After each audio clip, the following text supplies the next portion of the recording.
According to the French writer Voltaire, and I quote, "The most important decision that you can make is to be in a good mood." Unquote. Kaya naman, good morning sa inyo mga kamarino at syempre, good morning sa iyo, partner. Wow, good mood, ika nga. Kaya good mood sa ating mga kamarino, Correct. sa ating partner na si Admiral Eduardo Santos. Good mood to you as well. Thank you. Alright, spreading the good vibes mga kamarino is really a choice. Kaya naman, kung gusto nating malungkot, abay malungkot. Eh kung gusto nating masaya tayo, masaya. Anong gusto nyong choice? Good choice. Siyempre, masaya. Alright. Alam namin na marami tayong pinagdaanan. Tough week. Yung iba, di ba? Yung iba talagang sabi, ay naku, sinukluban na ako ng langit at lupa sa dami ng problema ko. Pero hayaan na lang po natin na mag-flow yan, di ba? Lilipas din yan. Good mood tayong lahat at good vibes. Anyway, how steps to have good mood na dapat nating pinapractice everyday. Paano nga ba yun? Sige nga, steps. Okay, sige. Good mood. Sige, partner. Number 1. Mga kamarino ha. Sige. Unang-una, let's count our blessings. Yan. Very good yan. Very good. Okay. At number 2, practice kindness. Yes, correct. Pag mabait ka sa kapwa mo, babalik din sa'yo. Paano naman yung iba sabi nila, ginagago na ako ng taong to. Sobra. Sumusobra na ito. Anong gagawin natin? Hindi. Ganito yan. Number 3, kung hindi mo na kaya, let go. In other words, let go of what you cannot control. That's true. Kasi ikaw lang ang galit. Siya masaya. Ikaw nagkaka-wrinkles, di ba? Eto naman. Sige. Next, listen to your heart. Ano Tama, pa? Tama yan. Tapos, be productive, but calm. Relax lang. Ganyan lang talaga ang buhay. Ako, ito na lang ang pinakapanghuli ko sa akin. Ha? Breathe. Siyempre. Inhale, exhale. Correct. Kahit hinihi ka. Pag hindi ka mag-breathe, wala na.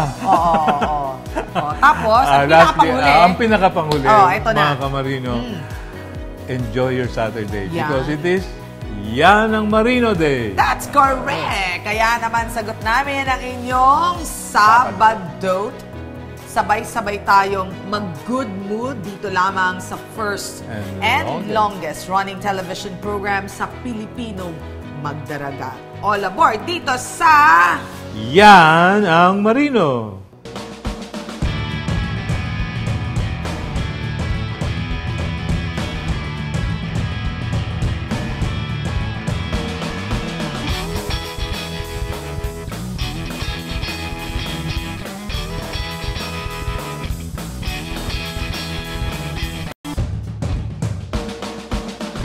magandang balita para sa mga pamilyang Pilipino na may mga kamag-anak abroad. Ang BDO Remit na mapagkakatiwala ang serbisyo ng remittance ng BDO Unibank ay nagpartner sa SM upang ilunsad ang Kabayan Day. Isang eksklusibong treat na magaganap tuwing unang Martes ng buwan. Mabuhay ang ating mga modernong bayani o overseas Filipino workers. Ang BDO Kabayan Day ay nagbibigay sa kanila ng eksklusibong discount sa SM. Ang Kabayan Day ay hindi lang tungkol sa discounts. Ito ay paraan ng pasasalamat sa ating masisipag na overseas Filipino workers at kanilang mga pamilya. Mag-enjoy ng hanggang 10% off sa mga SM affiliates sa buong bansa tulad ng SM Store, SM Appliance, SM Cinema, SM Skating, SM Bowling, SM Game Park, Sports Central, Toy Kingdom, Baby Company, Miniso, Surplus, Watsons at Ace Hardware. Ipinapakita na inisyatiba ito ng dedikasyon ng BDO Remit at SM na pahalagahan ang mga Pilipino na kumakayod abroad. Layunin nito na magbigay ng isang espesyal na araw upang ipakita ang pasasalamat sa mga sakripisyo at kontribusyon ng mga OFWs. Handa ka na bang ipagdiwang ang Kabayan Day? Bisitahin ang pinakamalapit na SM tuwing unang Martes ng buwan at huwag kalimutan dalhin ang iyong BDO Kabayan Savings ATM card, passbook, or isang validated remittance payment slip upang magamit ang mga discount. Para sa karagdagang detalye, bisitahin ang www.bdo.com.ph or i-like at i-follow ang BDO Kabayan Facebook page. Actually, hindi naman talaga ito yung dream ko eh. Umabot sa point na nandun ka sa level na reality, ma'am ba? Kaya mo ba itong bilhin na ganito ang trabaho mo? Nalaman mo yung sahod. Hindi na bago para sa mga nakakarami ang pagpili ng propesyon na magbibigay ng magandang buhay para sa kanilang pamilya. Maging kapalit man nito ang pagtalikod sa sariling kagustuhan. Kilalanin natin si Francis, isang marinong nagpursigi at nagsumikap sa kabila ng pagsubok na dumating sa kanyang buhay. Francis Philip Balay, 30 years old, is just newly November 1 and graduated from Southern Philippine College at sea service at a total of almost 10 years. My position now is ratings, to be specific, OS and with license officer. Bago makarating sa kasalukuyang posisyon, maraming hamon na rin ang taas noong hinarap ni Francis. Tulad ng ibang panganay, naging layunin niya ang pagsuporta sa kanyang pamilya. Higit sa lahat, ang kanyang mga kapatid. Bilang panganay, siyempre, pangarap ko din yung hindi lang sa pamilya. Yung number 1 ko talaga sa mga kapatid ko. Kasi ayaw ko silang katulad sa iba na, ayun, ganyan lang, hanggang dyan lang. Hindi naman sa kwan, pero gusto kong marating nila din yung pangarap nila na supportive si Kuya. Pamilya bago ang sarili. Bagamat malinaw kay Francis kung anong landas ang nais niyang tahakin, mas pinili niyang lakbayin ang daan patungo sa propesyong mag-aahon sa kanyang pamilya mula sa hirap. Walang-wala kami, ma'am. Walang-wala. Yung dream ko naman is maging electrical, yung electronics, automotive, mga ganun. Doon ako specialize na pinapangarap ko dati. Yung may tito kasi ako na seaman. Official din. Ngayon, captain na siguro. So yun, nag-open mind sa akin na ito, ganito kasi sahod. Ganyan. Kaya ang supportaran. Tubong bukol ang ama habang tubong sikihor naman ang ina ni Francis na kalaunay nagpasyang manirahan sa Cagayan de Oro. At dahil hindi sapat ang sahod na natatanggap ng ama niyang government employee noong nag-aaral pa siya, napagdesisyonan ni Francis na pagsabayin ang pag-aaral at pagtatrabaho upang makatulong at masigurong mairaraos nila ng kanyang magulang ang kanyang pag-aaral. Ang ginawa ko din, working student, dami rin akong pinasukan, ma'am, sa college life ko po. Kilalang may positibong pananaw sa buhay si Francis. Ika nga niya, minana niya ang katangiang ito mula sa kanyang ama na nagturo sa kanyang manatiling masaya at motivated sa kabila ng mga problema. Habang nag-aaral sa kolehiyo, isang taon ding nagtrabaho si Francis bilang service crew sa isang kilalang fast food chain. Nagtrabaho rin siya bilang artist at tumulong sa ilang mga proyekto sa kanilang probinsya. Nang makapagtapos, agad nang umalis si Francis sa fast food chain na dati niyang pinapasukan at lumipad pa Maynila. Dito na mas tumindi ang pagsubok na hinarap ni Francis. Dumating pa sa puntong pinanghihinaan na siya ng loob. Naging mahirap ang proseso ng paghahanap ng trabaho lalo pat wala siyang koneksyon noong lumipad siya sa Maynila. Pinasok niya ang pagiging construction worker, empleyado sa isang bar, stockman. At ayon kay Francis, nakaranas rin siya ng diskriminasyon mula sa kumpanyang inaplayan niya. Pusid ako sa Manila bago ako nakapasok sa company. Siyempre, discriminate ka kaagad kasi di, sa akin lang naman. Kasi wala kang inter-island. Ako IMSA passer lang ako, top 13 pa. Sa school lang namin. Sa top 13, sa buong Pilipinas na total yun.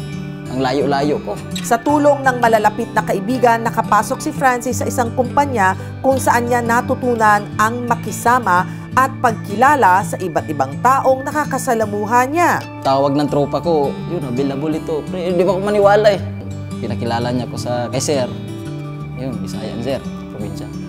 Yun, start ako ng servicing sa kanya. Yun, nagustuhan naman niya yung mga Bisaya. Tulad ko, cowboy. Hanggang sa ganun, 3 months after nung servicing ko, binigyan ako ng visa.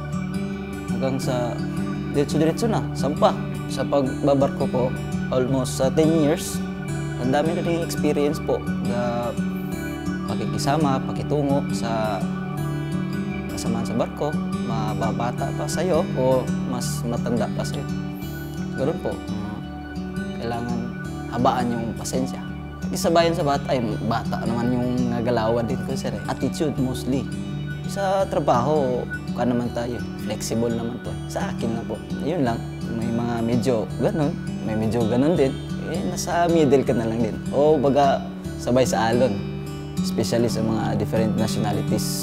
Sa Ukrainian, Polish, Chinese, dami po. Kailangan i-respect mo din yung culture nila. Part ng pakisama din po. Indonesian, Indian, yan po. Tuluyan na ngang nagsimula si Francis sa pagtahak ng landas na pinili niya.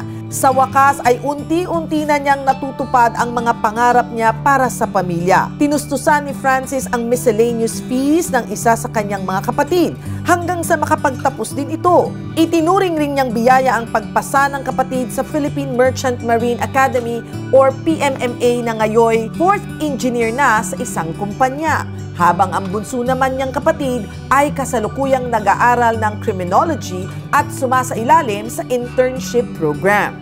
Tunay ngang walang hindi kayang gawin ang isang taong may pangarap na gustong abutin. Dahil sa sipag at tiyaga ni Francis, gayon din sa tulong ng kanyang kapatid, nakapagpundar na sila ng bahay, sasakyan, at 2 motorsiklo. Ngunit maliban sa mga material na bagay na ito, isa lamang ang mas ipinapasalamat ni Francis. Pero pinaka-the best kong kuwan, ma'am, yung pinaka-goal ko na satisfy ako sa pagbabarko ko, yung patapos mo yung mga kapatid mo Yung pinaka-the best Sinong mag-aakala na mula sa hikahos na buhay, aahon ng isang mapagmahal at hindi makasariling anak at kapatid.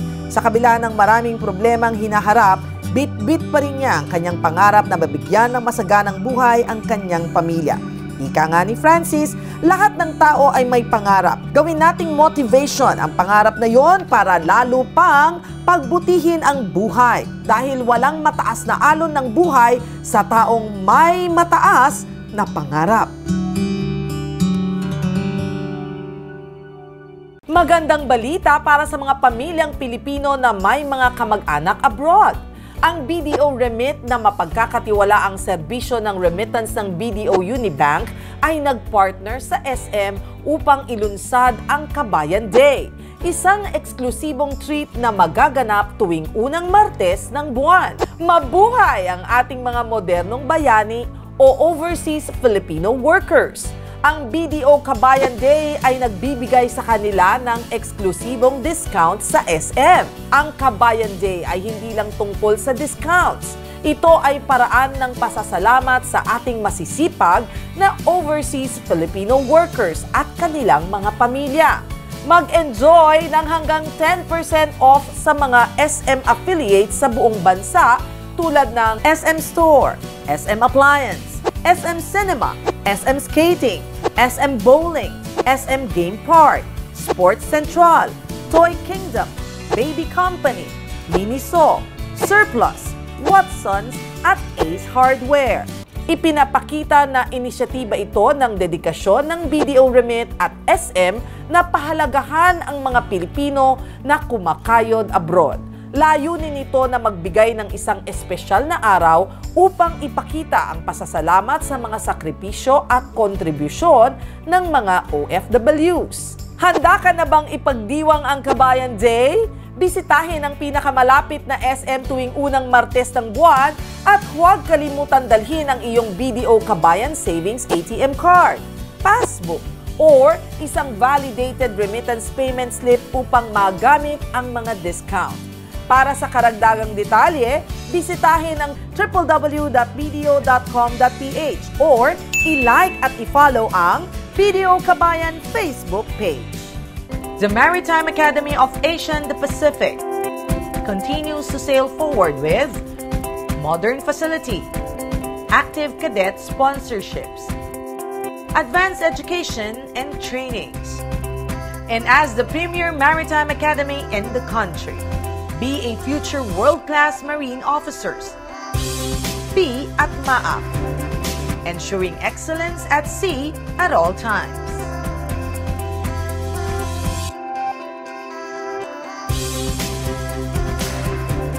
Ang bawat bayaning Pilipinong magdaragat, may kaagapay, may kaibigan, may kakampi, may kasangga, may kabalikat. Ang iyong Associated Marine Officers and Seamen's Union of the Philippines. Kasama mo sa tunay na malasakit. Dahil AMOSUP cares.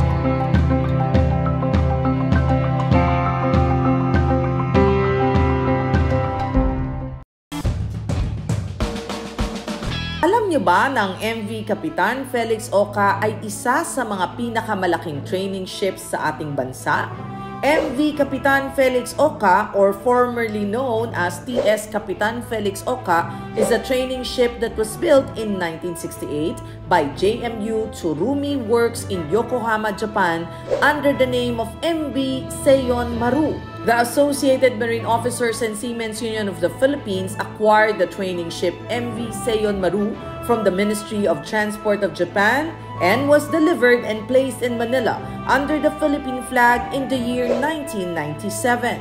The operational control was then transferred to the Maritime Academy of Asia and the Pacific, or MAAP. Ang nasabing training vessel ay nagamit rin noong taong 2013 bilang parte ng International Relief Coalition upang magbigay ng saklolo sa mga lalawigang nasalanta ng Bagyong Yolanda. Ngayon, patuloy pa rin ang operasyon ng vessel na ito bilang training ship para sa maritime cadets mula sa iba't ibang mga maritime institutions. According to Captain George de la Cruz, the vessel can accommodate at least 180 cadets per batch. He added that their aim is to help the midshipmen to complete their time on board so that they can graduate, take board examinations, and become competent officers. This vessel serves as a training bridge for cadets wherein they have the opportunity to use navigational training consoles in preparation for them to be fully equipped when it comes to actual ship operations. Ang lahat ng mga pagsasanay sa barkong ito ay alinsunod sa international standards and requirements ng European Union. Kaya naman, good luck sa lahat ng ating mga future Filipino seafarers. Good morning and welcome on board. I'm Captain Jorge de la Cruz, the Master of Training Ship Kapitan Felix Oca.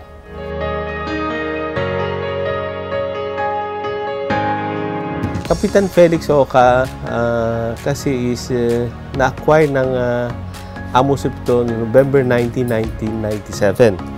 So at that year, andito na rin ako noon. So ito naman training ship natin is well-dedicated training ship talaga. Na which is before during the Japanese Seiyon Maru. After Seiyon Maru, nung na-phase out model sa Japan, then that's the time na ang AMOSUP in-acquire naman tong training ship natin just to help the some training ng ibang school sa mga cadets natin. Most of the cadets naman talaga, especially with the sponsor cadets, walang binabayaran. Most of the expenses ng naman sinasagot ng principal or sponsoring company. Then doon naman sinatawag sa mga pero ang talagang comes to training on board na dito lang, yung talagang nagbo-board, ang binabayaran lang nila yung sa pagkain. When it comes to services naman, so mga wala silang ibang Pero bihira lang yun. Most of the cadets who are coming here are sponsored by the, sabi nga, principal sponsor, na which is member of AMOSUP. I started my maritime is 1983. Pagka-graduate ko ng PMI, napunta na ako dito sa Nay Shipping, na which is also a company ng AMOSUP. Then na-stop ako sa pag-overseas nung dumating tong ating training ship kasi parang committed ang pagiging natin dito, pag-service ko dito sa training ship. Dumating tong barko noong 1997 up to present, hindi na ako nag-overseas. Then as a master of a vessel, nung makapasa naman ako ng 2011, nakapasa na ako ng master mariner na siguro mga ilang months lang, 2, 3 months, 4 months, ako na yung master na kapitan from year 2011 up to present. So how many years from 2011 up to present na kapitan? Siguro sabi nga nung ako ata pinakamahabang serbisyo ng kapitan na on board na dito sa ano. Ako naman just to yung service ko naman kasi na yung na-impart para ma-impart ko rin yung mga ko sa mga incoming natin sa mga cadets natin. Maging well-performed and confident yung kanilang performances during their ng duties nila. Magandang balita para sa mga pamilyang Pilipino na may mga kamag-anak abroad. Ang BDO Remit na mapagkakatiwalaang serbisyo ng remittance ng BDO Unibank ay nagpartner sa SM upang ilunsad ang Kabayan Day, isang eksklusibong treat na magaganap tuwing unang Martes ng buwan. Mabuhay ang ating mga modernong bayani o overseas Filipino workers. Ang BDO Kabayan Day ay nagbibigay sa kanila ng eksklusibong discount sa SM. Ang Kabayan Day ay hindi lang tungkol sa discounts.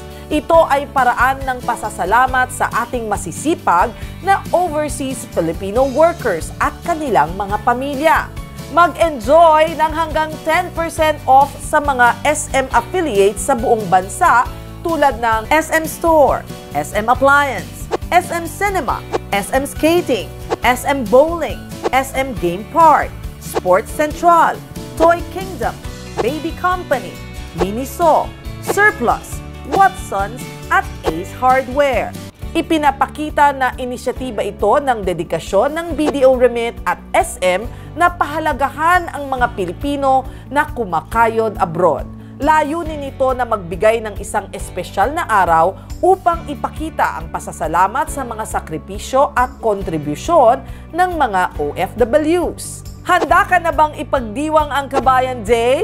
Bisitahin ang pinakamalapit na SM tuwing unang Martes ng buwan at huwag kalimutan dalhin ang iyong BDO Kabayan Savings ATM card, passbook, or isang validated remittance payment slip upang magamit ang mga discount. Para sa karagdagang detalye, bisitahin ang www.bdo.com.ph or i-like at i-follow ang BDO Kabayan Facebook page. The Maritime Academy of Asia and the Pacific continues to sail forward with modern facility, active cadet sponsorships, advanced education and trainings, and as the premier maritime academy in the country. Be a future world-class marine officers. Be at MAAP, ensuring excellence at sea at all times.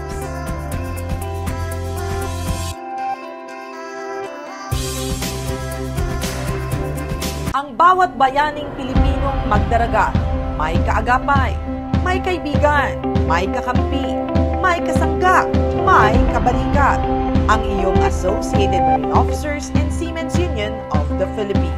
Kasama mo sa tunay na malasakit dahil AMUSUP cares.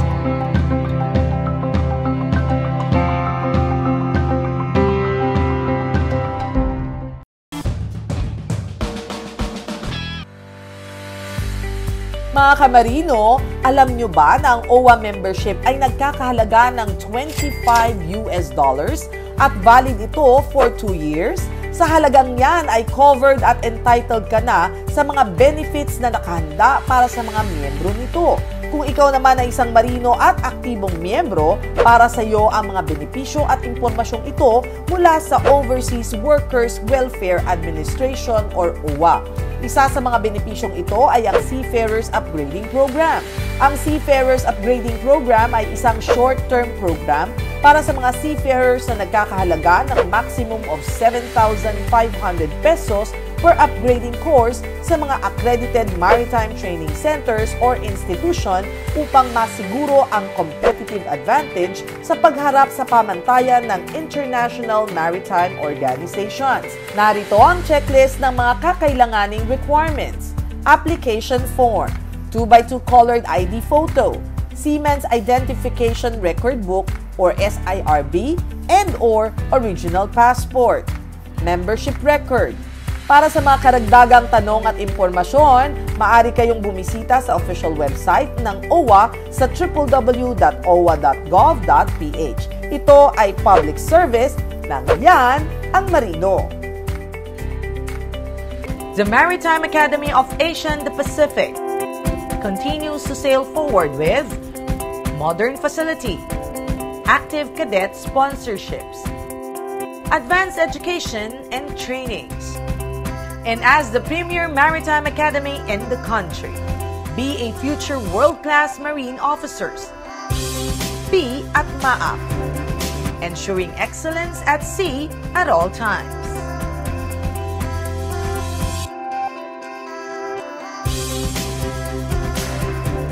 Ang bawat bayaning Pilipinong magdaragat, may kaagapay, may kaibigan, may kakampi, may kasangga, may kabalikat. Ang iyong Associated Marine Officers and Seamen's Union of the Philippines. Kasama mo sa tunay na malasakit. Dahil AMUSUP cares.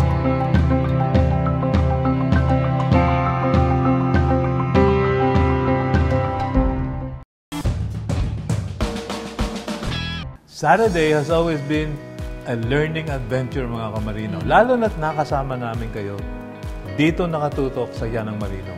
Tama.